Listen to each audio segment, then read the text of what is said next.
Tati, tudo bem? Tudo bem, e você? Tudo bem, nós vamos falar de musicoterapia hoje. Musicoterapia.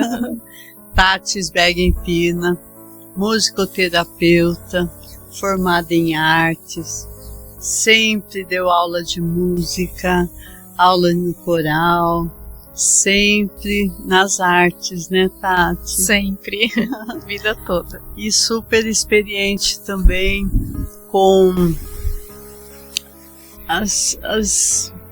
os transtornos, as deficiências motoras, pessoas enfermas, pessoas que realmente necessitam da musicoterapia.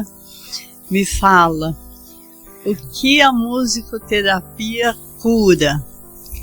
A musicoterapia, ela auxilia no tratamento, sim, mas também no diagnóstico, no tratamento, e com certeza ela tem um ponto fundamental, sim, na cura de algumas doenças, né?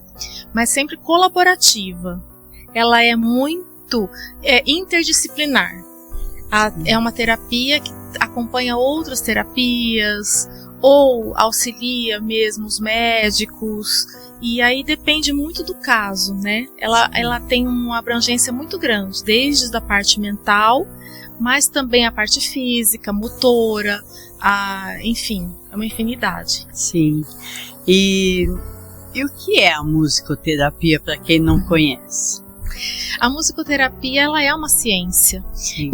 Ela existe muitos, inúmeros, e não para, ainda bem, né, artigos e pesquisa em cima de várias influências da música na vida das pessoas. Sim. Então tem várias vertentes aí que a gente sabe, no senso comum, a gente já sabe que a música ela tem essa influência, né? Mas aí tem pesquisas que comprovam isso. Nas frequências, sim, né, que tem nos ritmos, isso pode influenciar a parte mental de uma pessoa. Isso tudo já vem estudado há muito tempo. O Brasil ainda está engatinhando. Está começando a andar agora, a partir do ano passado, que teve a regulamentação da profissão, só por musicoterapeutas formados e não por qualquer pessoa que saiba música apenas. Sim. Né? Isso é muito importante. Importante saber. Tem que haver a formação na musicoterapia. Precisa haver essa formação até para ter mais seriedade nos tratamentos, né, nos atendimentos. Sim. E como é muito abrangente, como você diz, né? É muito abrangente. É muito necessário a formação, a especialização, né? Muito legal. E a Tati já passou da especialização. A Tati está aí, olha, a todo vapor e apaixonadíssima pela arte, né? Pela música e pela musicoterapia, né? Que legal, Tati. Ela tem muito sucesso, a musicoterapia, no atendimento a idosos. Tanto só na estimulação mesmo cognitiva, memória, atenção, como também nos tratamentos preventivos e tratamentos também de demências. Sim, né? Alzheimer. Para ajudar na estabilidade. A gente sabe que as demências é difícil retornar, mas a musicoterapia ela auxilia muito. Por exemplo, idosos com Alzheimer, que não se lembra até de parentes, de pessoas da família, às vezes resgatando músicas da infância, músicas da vida dele, traz memórias afetivas, traz aquele emocional. Sim. E diante daquele emocional ele começa a ter lembranças. Então é uma ativação, é um estímulo, e aí acaba diminuindo a progressão das demências, das doenças. Sim. É incrível porque nós somos tricotômicos, né? Somos corpo, alma e espírito.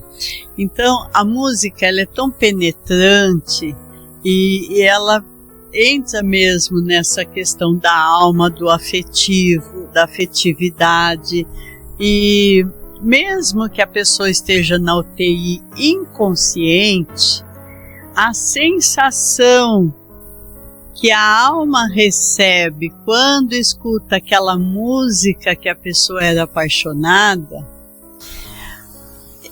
cria uma reação, né?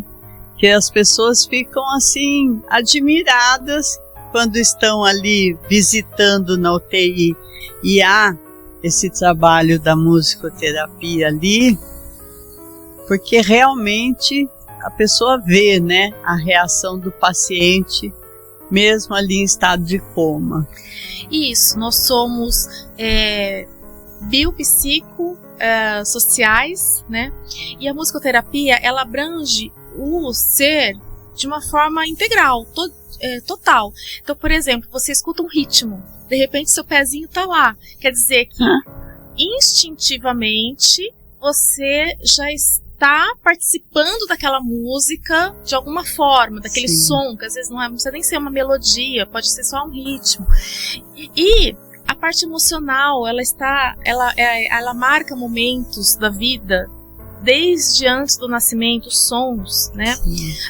E no coma existem muitos estudos, pessoas com coma, através da musicoterapia, o musicoterapeuta indo assisti-lo, porque assim, antes no atendimento musicoterapia é feito todo um estudo da vida da pessoa. Diagnóstico. Exatamente. A gente entende o diagnóstico, chama anamnese, né? Sim. A anamnese ela pode ser feita apenas uma coisa mais formal e também informal, conversando com a família. Aí a gente consegue entender qual é a identidade sonora daquela pessoa.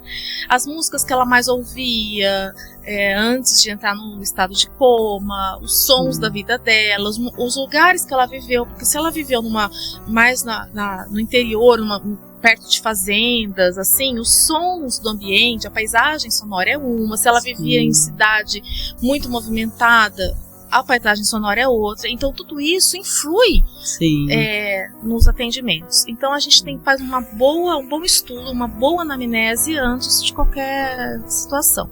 E aí, no coma, por exemplo, vai fazendo as estimulações, atinge o emocional, atinge o físico. Sim. Então, pessoas que não se mexiam, de repente, começam, porque faz esse resgate, talvez penetra ali na alma, como você disse, né, que vamos falar assim, que é esse lado do humano. Porque dentro do corpo há um espírito, né? Há uma alma. É o vivente.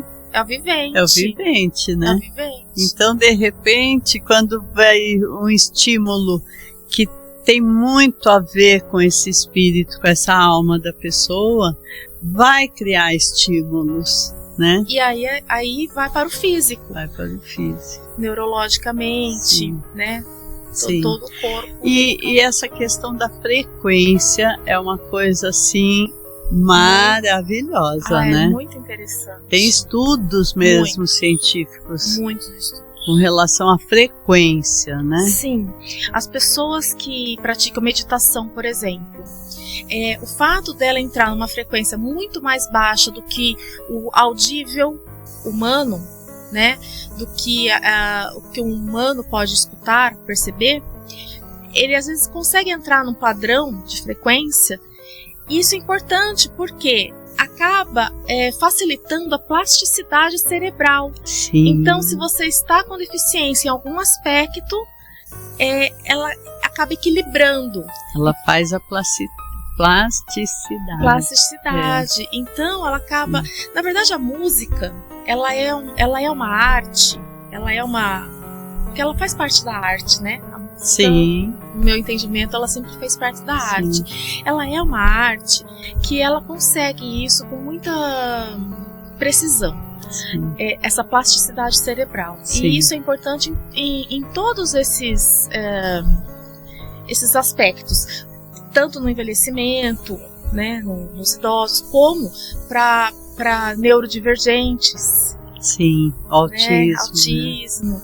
E a questão da frequência, ela é muito estudada por pessoas que praticam essa meditação também, sabe? Porque percebe-se que diminuindo essa frequência, chegando nessa frequência baixa, né?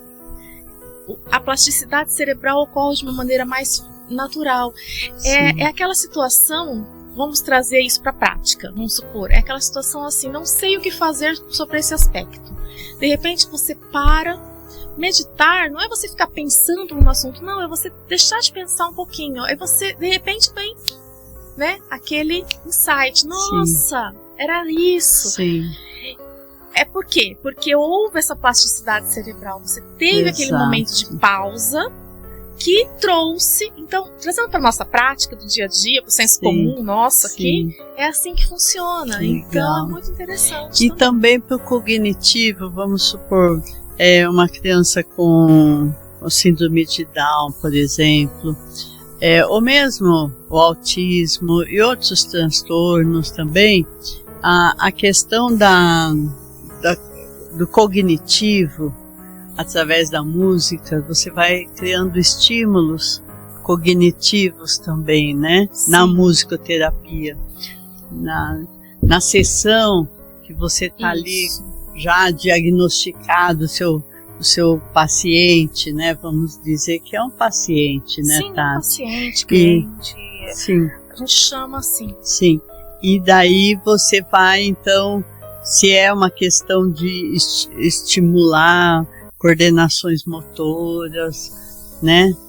Aprender a respeito dos sons, uma série de exercícios que tem na musicoterapia, que é maravilhoso para... É lúdico, né? É lúdico, brava, falou certíssimo agora. É a parte lúdica da musicoterapia que vai estimular o cognitivo. Isso, a própria criança, o próprio cliente, paciente, às vezes ele nem percebe o que está acontecendo, porque ele está ali, às vezes, né, brincando, tocando, se divertindo, fazendo sons, criando sons, cantando, tocando, dançando, nessas atividades que ele está praticando com a música, às vezes só escutando, né? Então depende muito do E daí quando você fala de dança, pode-se iniciar um processo do conhecimento dos sons, da parte motora, parte cognitiva, até levar esse paciente a dançar corretamente, a ter aquele prazer da movimentação da dança. E tudo isso acalma demais também, né? E autoconhecimento. Pessoa que geralmente tem esses transtornos, elas têm ansiedade, né? Sim, acalma. E isso é um tratamentaço para a ansiedade, eu acredito. Sim, é assim. Todos deveriam fazer musicoterapia. Eu tô morrendo de vontade. Né? Porque para cada um vai ter aquele atendimento específico para as dificuldades que a pessoa tem na vida diária. Sim. Então, a gente vai criando ou organizando atividades. Que eu digo nós, musicoterapeutas. Mas nós, por exemplo, que, entre aspas, normais, que estamos aí numa vida muito tensa, muito ansiosa, por exemplo, também se encaixa perfeitamente a musicoterapia, né? Muito, porque é aquele momento que você, por exemplo, você para e vai cantar aquela canção que você traz no coração da infância, por exemplo, em determinado momento feliz da sua vida. Trazer as memórias na hora afetivas. Que você traz essa memória, traz essa memória, você já cria um prazer. Sim. Então, o seu organismo já vai responder só com essa canção. Fora isso, você pode fazer algum som, criar algum som numa atividade. Você já vai sentir, a sua autoestima já vai ficar, né? Uma pessoa muito tímida, por exemplo, na hora que ela vai cantar, cantoterapia, né? Ela já vai desenvolver a voz, ela já vai conseguir se colocar cantando. Aí olha como ela vai se sentir mais capaz de cantar ou falar em público, por exemplo, ou falar mais alto, ou falar para mais pessoas. Então, quer dizer, e assim, ela faz isso de uma forma prazerosa, de uma forma, então ela acaba saindo cura da sessão. Da depressão, cura da ansiedade, né? cura inclusive de várias doenças, por exemplo, uma pessoa com câncer, né? Está ali deprimida o tempo todo pensando naquele tratamento, naquela doença, e de repente entra numa musicoterapia e a terapeuta, sendo dedicada e apaixonada igual você, vai fazer todo um diagnóstico da vida dela, desse emocional todo, vai trabalhar com isso. Eu acredito que 50% aí já está estimulando para a cura do câncer, seja lá qual doença for, né? Nós sabemos, né, como o nosso mental influencia, né? Totalmente. A favor ou contra você mesmo. Inclusive, a ciência diz que o câncer ele vem por uma série de feridas emocionais que não foram curadas e muitos problemas emocionais que geram o câncer, né? E daí, se acontece, você vai fazer o caminho inverso, que é buscar lá aquela ferida emocional e começar a curá-la através da musicoterapia. Isso é fantástico. E assim, como... E você levar isso para os hospitais sem tarde. É verdade.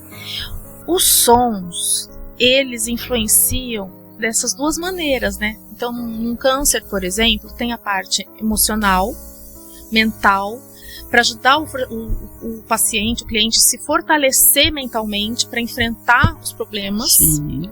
Vai auxiliar muito, com certeza. E tem também a questão da frequência, porque os sons, por criar vibrações, ele também atinge células diretamente. Sim, a frequência atinge. Então, no que atinge células, e se atinge de uma forma positiva, ele reorganiza. Tanto que tem estudos feitos para dor, por exemplo, do organismo, apenas com as vibrações acaba diminuindo a dor.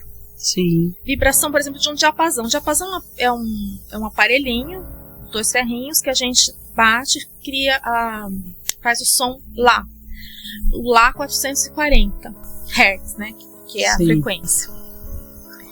E aí, por exemplo, pega esse diapasão só, né, e coloca. Existem estudos que já comprovam a diminuição da dor, porque ele vai nas células, vai nos nervos, e aí já diminui aquelas sensações de dor, por exemplo. Sim, né? Sim. Então, quer dizer, ele vai nas duas, o som vai nas duas vertentes ali do cliente-paciente. Ele vai na parte mental, emocional, sim, e vai nessa parte física também, sim, né? E é incrível que a frequência na numeração de hertz, né? Como que diz isso? É assim, né? Isso, é em hertz. Sim, mas na graduação do hertz, né? 900 hertz, por exemplo, 750 hertz. É dito que até mesmo influencia no espiritual, que as vibrações de 950 hertz, 750 hertz, entra nas camadas espirituais e movimenta até o mundo espiritual. Imagina você trazendo... Então a gente está falando de várias ciências aí acopladas à musicoterapia. Por isso que, né, ela é interdisciplinar. É uma coisa fantástica. Tanto nos atendimentos quanto nos próprios estudos. Então tem várias vertentes ali, né? A minha área é mais voltada para envelhecimento e autismo. Assim, vamos pensar assim, as minhas especialidades mais, né, que eu mais estudei, que eu mais estudo. Sim. E também vida cotidiana, né? Sim. Atendimentos anti-estresse, para burnout, por exemplo, pessoas que estão trabalho em organizações também, né? Sim. Essa questão toda nos corais, tem toda essa função também. Sim. Mas essa parte mais física não é muito a minha área, então é o que eu sei, assim, por estudar, por ler, por saber. Porém... Quando ela fala físico, seriam as doenças como câncer, essas coisas. E também da física mesmo, a ciência física, que estuda muito essa parte, porque é energia. Sim. Então, o que eu sei é um pouco do que eu leio, do que eu sei. E a gente sabe que ela, a frequência, dependendo do hertz, ele atinge sim, ele atinge células, ele atinge material, porque é a vibração, né? Se eu coloco esse mesmo diapasão aqui na mesa, ele vai soltar o som que vai dar para ouvir no próprio áudio. Né? Então, existe. Ele vai vibrar nessa madeira. Existe uma ciência que coloca os animais para se recuperarem, né? Se coloca músicas clássicas e etc. Então, quer dizer, isso daí é uma viagem assim interminável. Interminável. Né? Existe um livro que chama O Efeito Mozart. E é muito interessante como a Sinfonia 40 de Mozart foi feito esse estudo, como ele influencia em várias ações. Então pegou um grupo de pessoas com a sinfonia, um grupo de pessoas. Existe esse livro.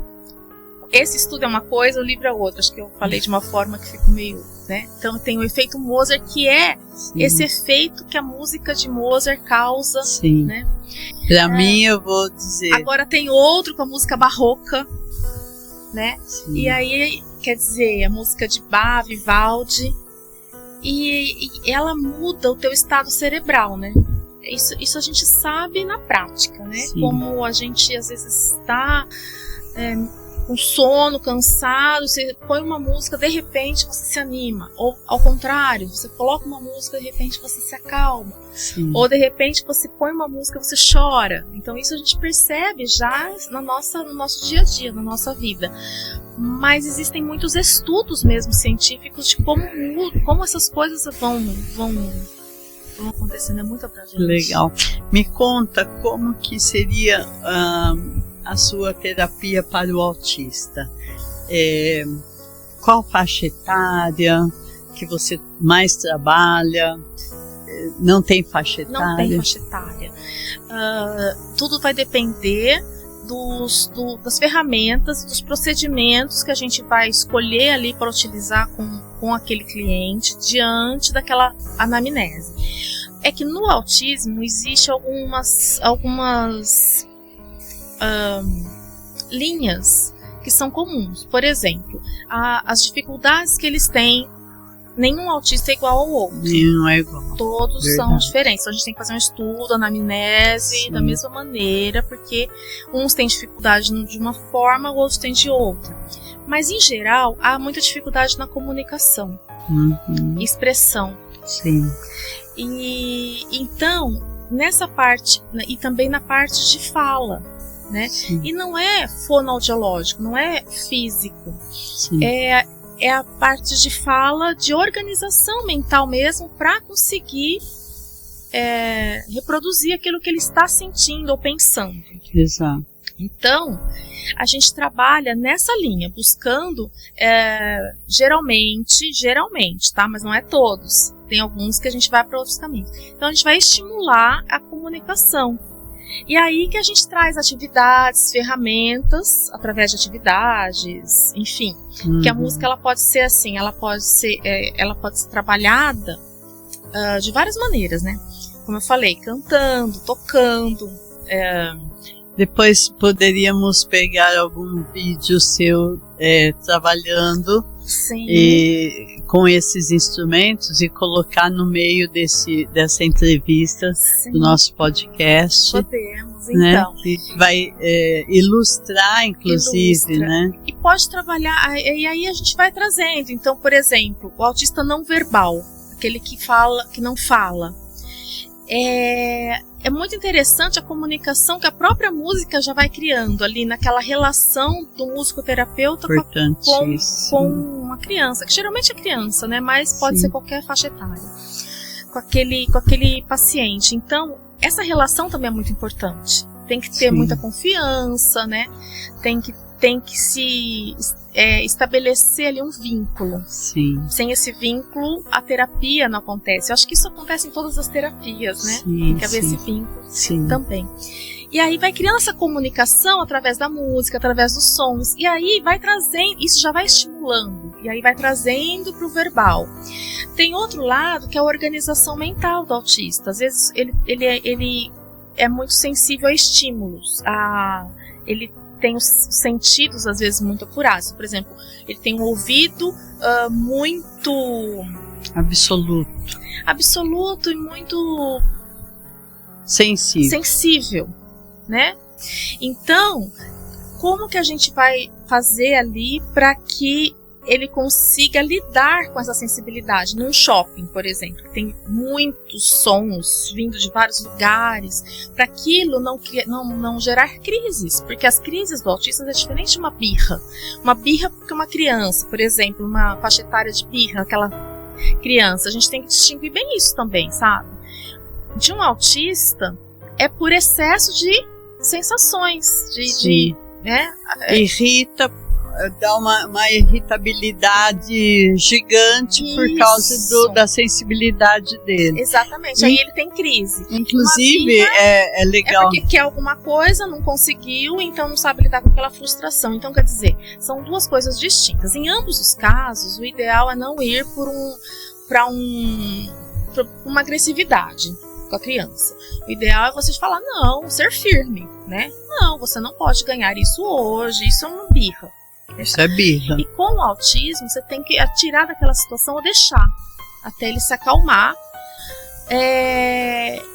porque ele precisa se estabilizar. Sim. Eu acredito que se você consegue tirar ele daquele ambiente, porque ele vai dando sinais, a gente percebe, sabe? Então, para pais, o que eu aconselho é muito isso, sabe? Sim. Tira do ambiente um pouco antes, começa a perceber que ele tá ficando incomodado com esse excesso de sensações.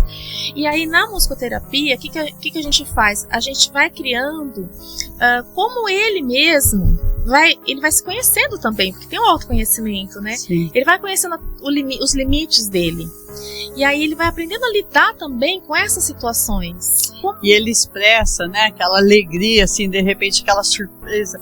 Quando ele gosta de alguma coisa, ele faz aquela surpresa, assim, né, que chega assim até a emocionar a gente de ver como que atingiu alguma coisa lá dentro que ele gosta, né? Porque geralmente eles são muito dentro do mundo deles, que não se expressa mesmo pra gente. Então, quando a gente vê esse estímulo e ele se alegrar com alguma coisa, é super emocionante, né? É muito emocionante. Você sabe que meu filho é autista. Ele é autista nível 1 de suporte. E é claro que eu sempre estimulei musicalmente, né? Então, pequenininho ainda, com 2 aninhos, ele não falava, mas ele cantava.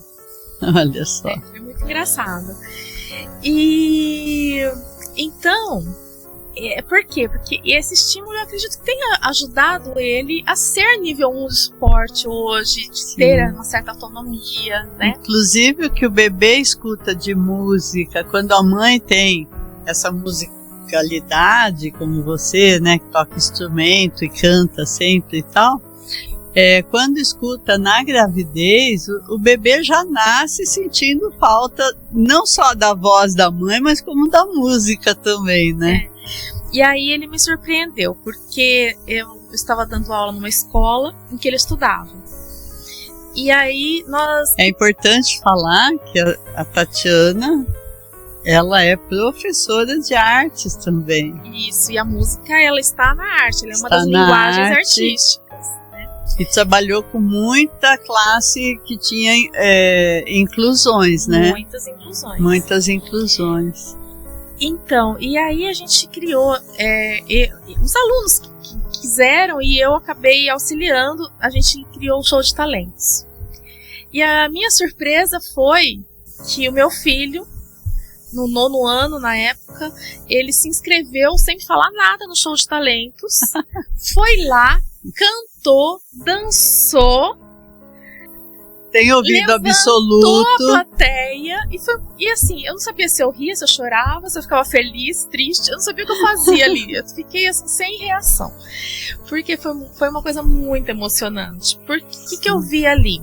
Que os frutos mesmo dessa estimulação.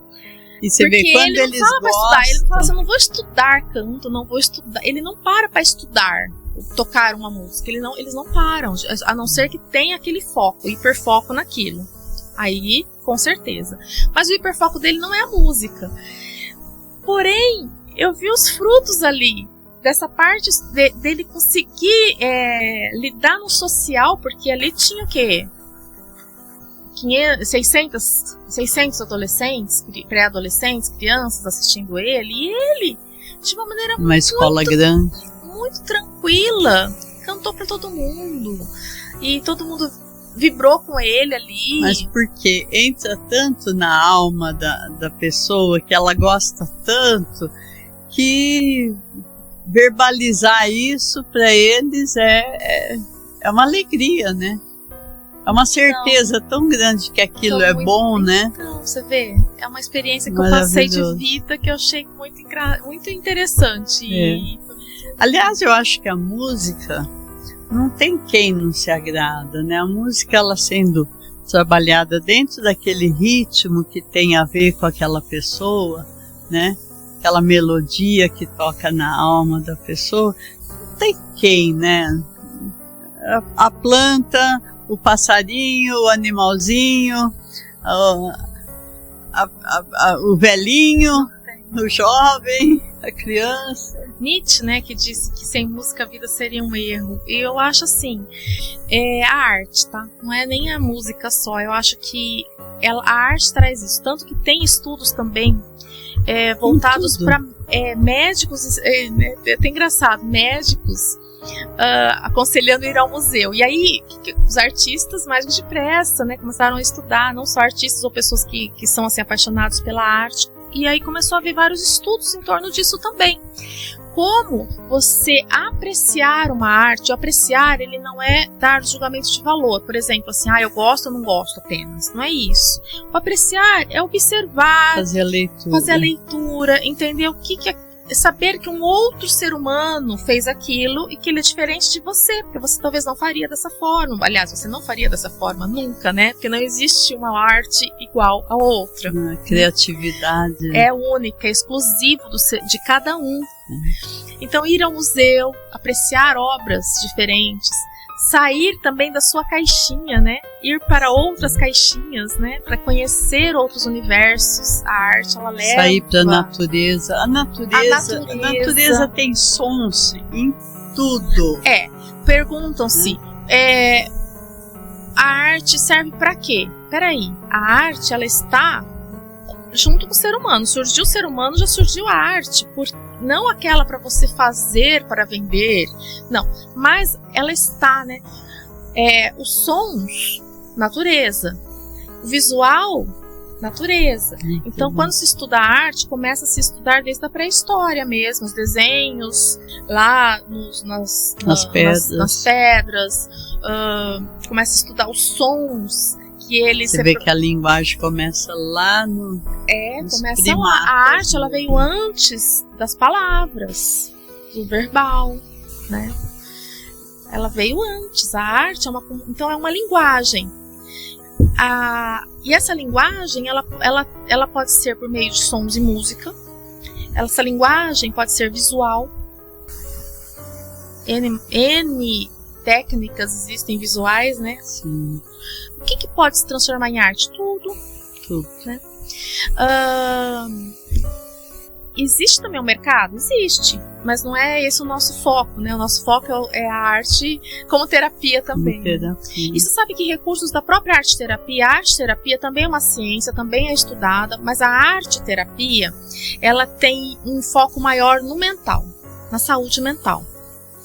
Eu acredito que pintar alguma coisa já abre tanto a alma, né? Ela cria uma ponte entre o inconsciente, porque a arte-terapia, ela veio muito dessa linha da psicanálise. Sim. Então, como que eu vou... Então, a própria pessoa que está fazendo arte-terapia, ela começa a se conhecer melhor, se entender melhor fazendo.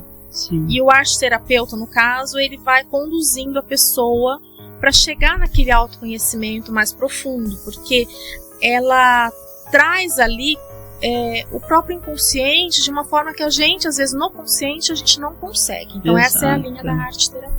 Uhum. E a arte-terapia, então, temos ali as linguagens artísticas, como eu estava dizendo. Então tem a arte visual, tem a arte corporal, né? A expressão corporal. Sim. É a arte de representar, teatro.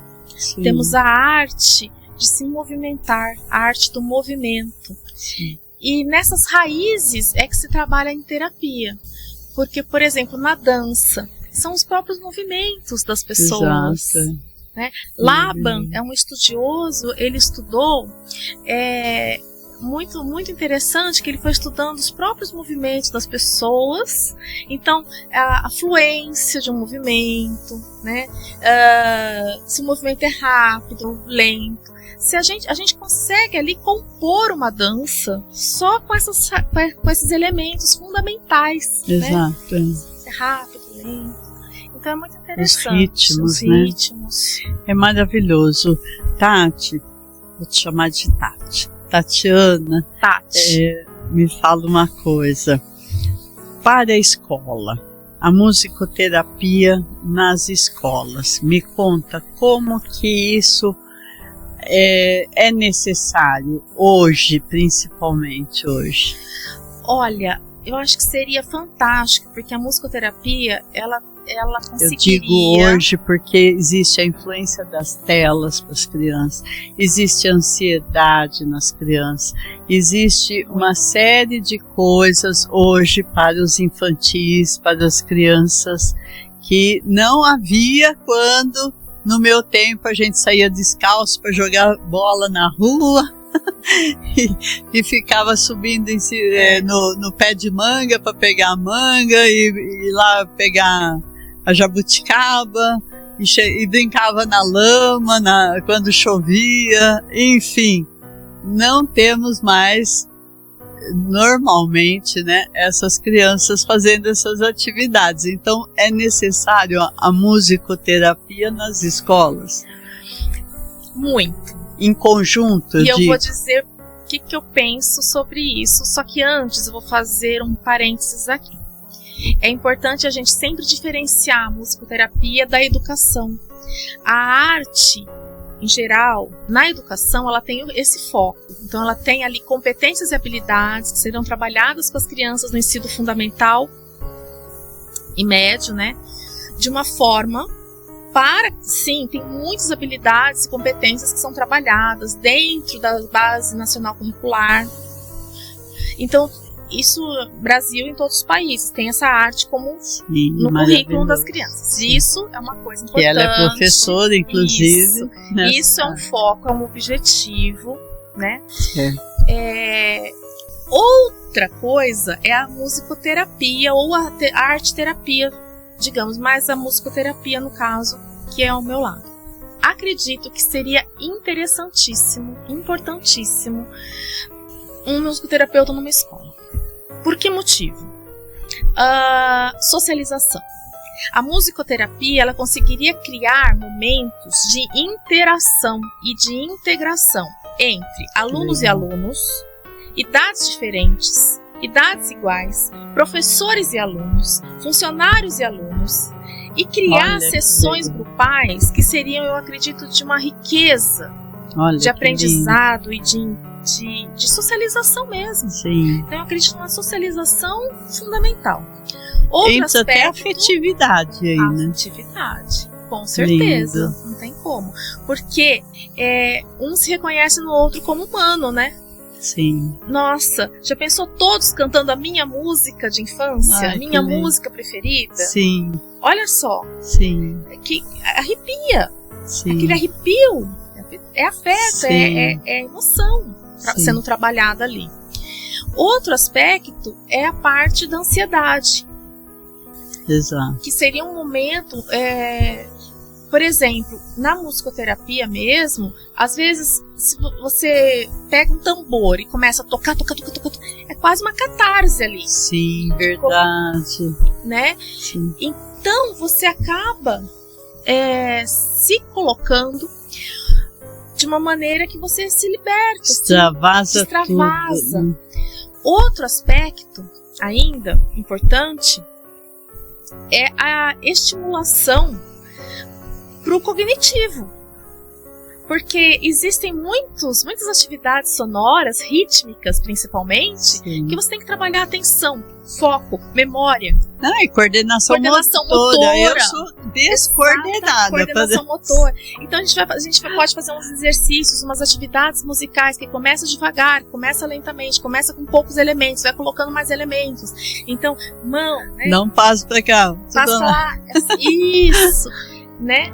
Então, pode inserir outras linguagens, a dança. A dança pode fazer parte desse trabalho. Sim. Motor. Então, quer dizer, já pensou numa escola?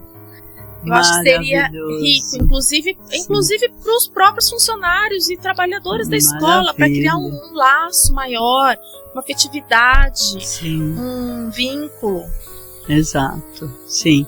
Nossa, imagina quantas crianças, inclusive, com problema de timidez na escola. Timidez. Acabaria com a timidez. Seria um quarto aspecto ainda, a parte de expressão, Sim. que foi o nosso foco nesse show de talentos, né? Aquela criança que fica ali quietinha, tímida, ela não gosta de se expressar, não por ter nenhum transtorno, mas a timidez em si, né? Então, de repente, ela começa... A pandemia piorou, né? A pandemia piorou, Sim. porque as crianças dentro de casa, elas... a ideia do show de talentos foi depois da pandemia, porque as crianças estavam tão fechadinhas, não conseguiam, mal falava bom dia, Imagina boa tarde. Quem morava em apartamento na época da pandemia, hein? Então... E, inclusive, musicoterapia pós-pandemia é tudo, né? É tudo. Porque realmente ficaram sequelas. Muitas. É isso. Ai, que bom. Esse assunto é maravilhoso. E é eu quero abrangente. Eu quero fazer musicoterapia. Arte-terapia, amo fazer artes. Não sei se a minha arte tem algum valor ou alguém vai gostar, mas que eu gosto muito, eu gosto. O mais fantástico da terapia é que a gente olha, terapia, arte-terapia, musicoterapia, é que a gente vê a produção como algo humano. A gente não vê a produção para o outro, né? Um fenômeno. É um fenômeno. A gente não está procurando o belo ali. Aquilo ali é o belo, porque é você se colocando. Né? Tem aquela impressão digital sua ali. Então tira aquela parte. A tua personalidade, né? A tua personalidade. Então a gente não olha com foco de mercado. Sim. Né? Foco assim, de beleza. Se é bom, se é ruim. A gente não põe esse juízo. Não é pra ser artista. Não, é pra você se expressar, se realizar, se colocar. Né? E se for artista, ok, maravilhoso, mas isso seria, né? Um segundo passo, mas o maravilhoso é você ver o humano ali do outro lado da arte. Aliás, quando você abre um livro bem antigo, com as páginas amarelas, você encontra ali uma pétala de rosa desidratada pelo tempo no meio do livro.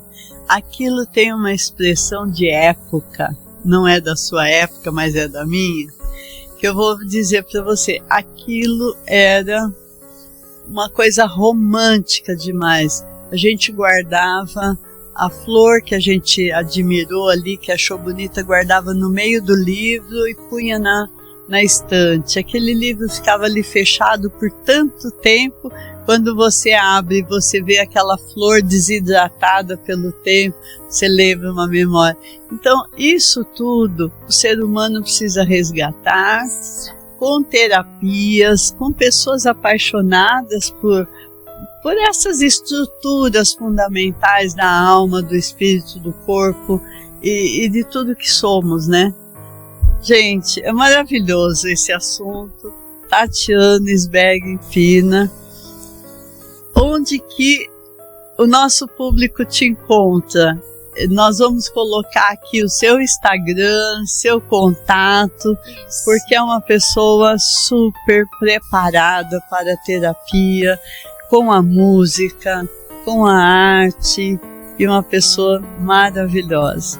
Obrigada, Tatiana. Eu que agradeço a oportunidade. Sempre esteja conosco. Estarei.